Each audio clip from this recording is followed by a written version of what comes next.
So just a quick follow-up, folks, to the last video I did about my solar panels. One thing I forgot to mention is that these do change.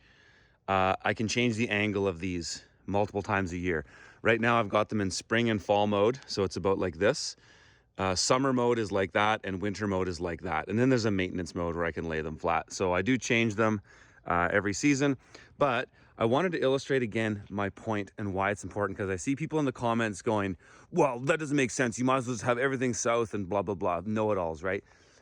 So again, my point is the reason these are angled and why it's so important is because I prefer power coming direct at an optimal amount than pulling from the batteries. So right now it's 8 a.m. and it is, as I record this, it's October 3rd.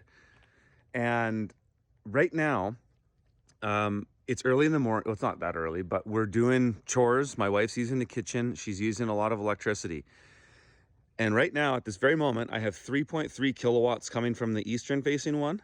I've got 2 kilowatts coming from the southern facing one.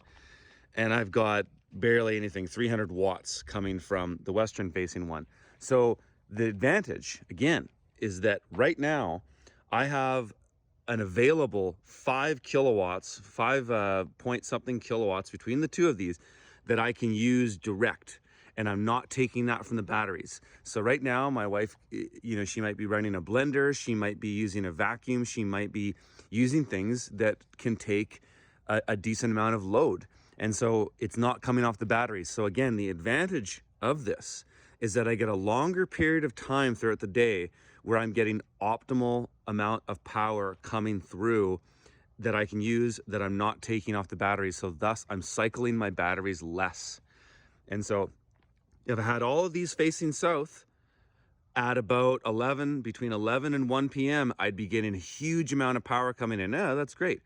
But I wouldn't be getting, like, if I didn't have this one, if this was just facing the same as the southern one, I'd be getting less available power. And so this one's producing 2 kilowatts right now. So if this is facing south, it would be also producing 2 kilowatts. So right now, at this very moment, I'm producing an extra kilowatt of power just because this one is facing the east a bit. And so that's the advantage, is I get more load available at different times of day. I hope that clears it up. Check out my site, fromthefield.tv. It's where I post all my vlogs and the vast majority of all my content. All right, guys, we'll see you in the next one.